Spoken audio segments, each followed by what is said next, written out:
Hello guys, welcome back to my channel. કેમ છો બધા? મજામાં જશો. આજે વ્લોગમાં હિરેન આવી ગયા. આજે વ્લોગ મેં રાત્રે 9 વાગે સ્ટાર્ટ કર્યો. આજે આખા દિવસનો જણી બોલાવો. આજે આખા દિવસનો વ્લોગ સ્ટાર્ટ કર્યો નથી કારણ કે વ્લોગનો કન્ટેન્ટ કંઈ એવો હતો જે તમને થંબનેલ જોઈને ખબર પડશે. નહીં પડે થંબનેલ જોઈને, વ્લોગ જોશો એટલે ખબર પડશે. તો વ્લોગમાં કંઈક એવું છે કે 2018માં 2015માં અમારી સગાઈ થઈ, 16માં અમારા મેરેજ અને 17માં બની હતું. 2018માં હિરેન જોડે શું થયું?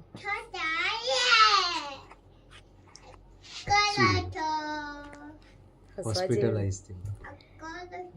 હિરેન હોસ્પિટલાઇઝ થયા હતા. એમાં કેવું હતું, શું હતું હિરેન? એમાં કોઈ કિસ્સો તો જણાવો. દિવસ એવો હતો કે હું મારા દાદા જોડે બહાર હતો. ચોમાસું હતું. આજ 9મો મહિનો હતો ને, સપ્ટેમ્બર 21/9. મારા પપ્પાનો બર્થડે, મારા પપ્પાની કૃણાલભાઈની.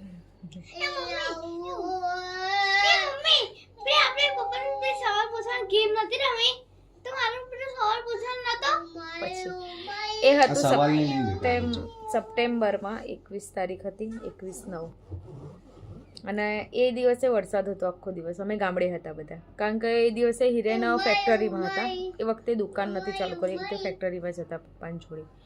એટલે અમે દર મહિને ટૂરમાં જતા, બિઝનેસ ટૂર માટે હિરેન જતા. એટલે હું ને બની બી જતા, દાદાને રમાડવું હોય ને બનીને, એટલા માટે દર મહિનામાં 2-3 દિવસ એવો હોય છે. એટલે હિરેનના દાદા જાય, સવારે સાંજે આવી જાય. પણ એ દિવસે નતા ગયા તમે કદાચ, કે ગયા હતા?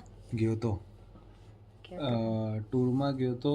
સાંજે ઘેર આવ્યો દાદાના બંને. એટલે વરસાદ પડતો હતો ને પછી થોડુંક આમ સારી ફિલિંગ નહોતી આવતી. આમ મતલબ કેવું પરસેવો થઈ જવો અને એવું બધું થતું હતું, વોમિટ થવી. બપોરે તો પહેલા ઊંઘી જ ગયા હતા, કમ્પ્લીટ ઊંઘી ગયા હતા. પછી ઉઠ્યા ને જ્યારે ચા પીવા માટે, ત્યારે એમને એવું ફીલ થવા મળ્યું. એટલે એમ કે ગરમી લાગે છે, પણ વરસાદ ચાલુ હતો એટલે બહાર નીકળાય એવું નહોતું. પણ એસીમાં બેસાડ્યો તો તમને ગરમી જ થતી હતી. પછી ફઈ હતા, તો ફઈએ ને દાદાએ કીધું બહાર ખાટલો લે. તો બહાર ખાટલો, વરસાદ થોડો થોડો પડતો હતો અને શેડના નીચે અમે લોકો બેઠા હતા. અને ટેબલ ફેન બહાર લાયા. ટેબલ ફેન ચાલુ કરેલો હતો તો એ હિરેનનો ગરમી થતી હતી, પરસેવો થતો હતો. પછી વોમિટિંગ થઈ અને ગરમી તો હતી જ એમને. પછી ત્યાં લોકલ ડોક્ટર જોડે પેલા ગયા ને એટલે ફાઇનલ લાગ્યું કે કંઈક વધારે હશે પ્રોબ્લેમ. પેલા એવું લાગ્યું કે પેલા ડોક્ટરને બતાવી ગામમાં જ ગયા. હા, ગામમાં જ હતા. પછી ઘેર આવ્યા એટલે ફઈ કે ચલો આપણે એક વખત બતાવી આવીએ મોટા ડોક્ટરને, જે બી હોય. તો એ વખતે ફઈનો આભાર લઈને ગયા મને.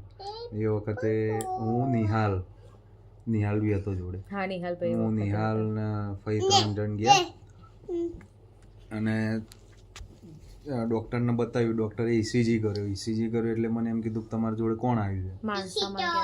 હા, માણસામાં. તો મેં કીધું મારા ફઈને મારા ભાઈ આવ્યા છે. તો કે એમને મોકલો કેબિન. એટલે આપણે 50% ખ્યાલ આવી ગયો ને જીભ નીચે ગોળી મુકાઈ દીધી મારે. અને એના આગલા દિવસ કે એ જ દિવસે એક અમારા ફેમિલી ડોક્ટર છે ને, એમણે એવું કીધું હતું કે કોઈ બી વધારે પ્રોબ્લેમ હોય ને તો ડોક્ટર જીભ નીચે ગોળી મૂકે. એમના રેન્ડમ જ વાત કરી હતી, ખબર? આગલા દિવસે એમના રેન્ડમ જ વાત કરી હતી.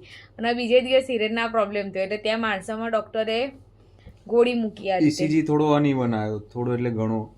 પછી ત્યાંથી એવું કીધું કે હોસ્પિટલ જવું પડશે મોટી, કે તમે ગાંધીનગરમાં જાઓ કે પછી ગાંધીનગરમાં, તમને જેમ અનુકૂળ. પણ યુએન મહેતા બહુ દૂર પડતી હતી એ વખતે. એટલે તાત્કાલિક ત્યાંથી એમ્બ્યુલન્સ કરી અને ગાંધીનગર આસ્કામાં ગયા. ત્યાં સીન એવો થયો કે હું ઉતર્યો એમ્બ્યુલન્સમાંથી, ચાલતો જતો હતો અંદર. તો અંદરથી પેલા સ્ટ્રેચર લઈને આવ્યા કે આગળ જા ઇમરજન્સી પેશન્ટ આવ્યું છે. તો હું તો આગળ જતો રહ્યો. તો એમ્બ્યુલન્સ જોડે જઈને ઊભા રહી ગયા કે પેશન્ટ કે પેલો રહ્યો. મને કે તું કેમ ઊભો હોઈ જા. મતલબ પણ મેં કીધું હેડીને જવાય મારાથી. તો જોરેથી ઊંઘાડી દીધો. પછી પપ્પાના ને એમને જાણ કરી. એટલે તો પપ્પાનું તો મને તો ખબર નહીં, હું અંદર હતો, બહાર શું થયું એ.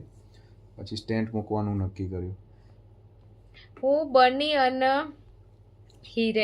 બની અને દાદા અમે 3, કારણ કે બની એ વખતે 1.5-2 વર્ષનો હતો, નાનો, જેની જેટલો, જેનીથી બી નાનો હશે કદાચ. જેની નામડે નહીં. એટલે હું અને હા હું દાદા એટલે અમને તો કંઈ ખબર જ નથી. અમે ફોન કર્યો ફઈને કલાક થઈ ગયો એટલે ઘરે આવ્યા નતા. કલાક થયો એટલે ઘરે આવ્યા નતા આ લોકો. એટલે અમે ફોન કર્યો કે કેમ હજુ સુધી આવ્યા નહીં એમ. તો ફઈએ એમ કીધું એ વખતે પણ મગજે હોય ને કે ફઈએ અમને એમ કીધું હતું કે હિરેનને બોટલ ચડાવ્યો છે.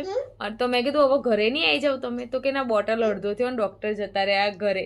પણ બોટલ અડધો થયો ને હિરેન ઊંઘી ગઈ એટલે સોય કાઢી દીધી. હવે સવારે બીજો એ અડધો બોટલ ચડાવી દેશે ને પછી અમે ઘેર આવીશું. દાદા કે એવી રીતે તો ના હોય પણ અમે મગજમાં કંઈ લીધું નહીં કે આટલો મોટો મેજર પ્રોબ્લેમ હશે એમ. પછી અમને તો સવારે ખબર પડી હતી. ઓપરેશન કર્યા પછી ઓપરેશન ઓપરેશન તો એટલે રાત્રે જ થઈ ગયું હતું. ડોક્ટરે એમ કીધું કે સ્ટેન્ટ મૂકવું પડશે. તો પણ એ વખતે બધાના મગજ એટલા એ હતા ને કે આવું થયું છે એમ. એક અંદર ઓપરેશન થિયેટરની એક મસ્ત વાત છે.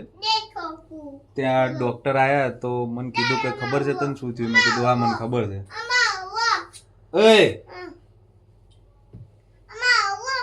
પડી જાય બેટા, આપી દે એનું. ડોક્ટરે એમ કીધું કે ખબર હતા ને શું થયું? મેં કીધું હા મને ખબર જ. મેં કે તાર શું કર અહીંયા શું કરવા તને ઓપરેશનમાં લાયા ખબર? મેં કીધું એ બી ખબર છે સ્ટેન્ટ. મેં કહું મને સ્ટેન્ટ બતાવજો કઈ રીતનું હોય. અને મેં કીધું મને બેભાન ના કરતા આખી મને સર્જરી બતાવો મારે જોવી છે કે આમાં કઈ રીતનું હોય. તો ડોક્ટર કે ખરેખર તાર જોઈએ? 100% જોઈએ છે. મોનિટર હતું ને એમની બાજુ હતું એટલે એમને થોડુંક મારી બાજુ કરી. મને કે જો આ રીતનો પ્રોબ્લેમ છે આપણે અહીંયા હાથથી પહેલાં એન્જિયોગ્રાફી કરીને અંદર કેબલ નાખીશું ને ત્યાંથી અહીંયા જ્યાં બ્લોકેજ છે ને ત્યાં બ્લોકેજે સ્ટેન્ટ મૂકી દઈશું. તો સ્ટેન્ટ એકદમ નાની વસ્તુ આવે જે આપણે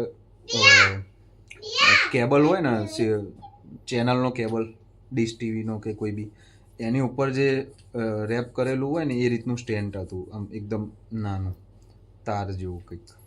તો એ વસ્તુ પહેલાં અહીંથી કર્યું આટલેથી કર્યું એટલે અહીંથી આટલા આવતા આવતા મને ખબર પડી. મેં કહું મારા અંદર આવે છે તો મને છે ને અહીંયા મતલબ આમ તકલીફ થતી હતી કે વોમિટ થાય કે એવું કંઈ. એટલે ડૉક્ટરે કીધું હતું એકદમ ખેંચીને જાણે બાઇકમાં ગિયરનો કેબલ કાઢતા હોય ને એ પ્રમાણે ખેંચીને કાઢી દીધો. પછી એ થાઈસ ઉપર કટ કરીને ત્યાંથી એ કર્યું અંદરથી કેબલ નાખીને અહીંયા સ્ટેન્ડ મૂક્યું. તો ડૉક્ટર બી કહેવા માંડે કે ભાઈ તું ખરેખર આમ કહેવાય કે અમુક તો સાંભળીને જ આમ એ થઈ જાય કે મને એમ એટેક આવે. મેં કીધું હવે થવાનું તું થઈ ગયું. હું આવી ગયો અહીંયા. હવે તમારા ઉપર છે તમે કરો જેમ કરો એમ. પડશે પાછળ થોડી જગ્યાએ.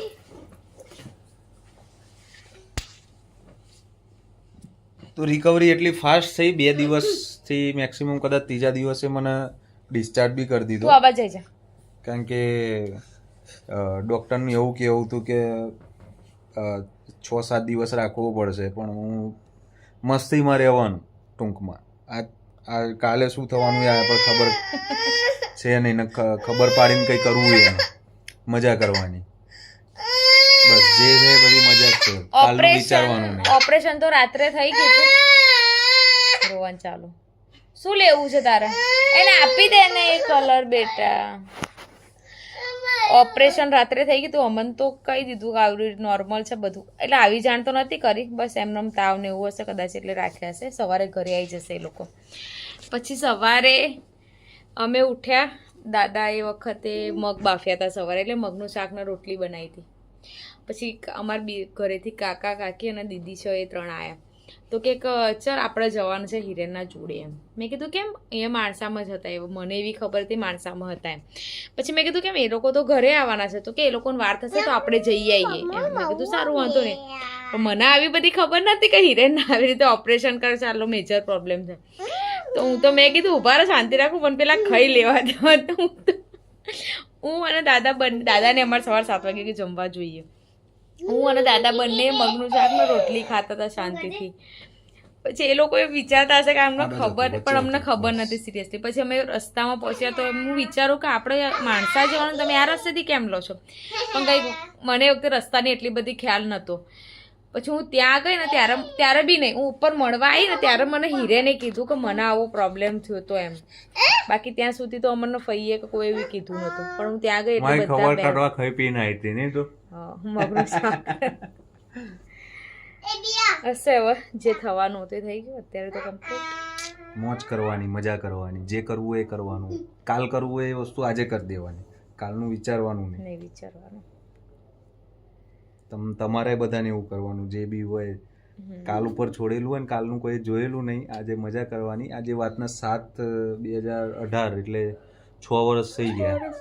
6 વર્ષ થઈ ગયા, ફિટ છું, શરીરનું ધ્યાને જાતે રાખું જ છું, ફિટે છું.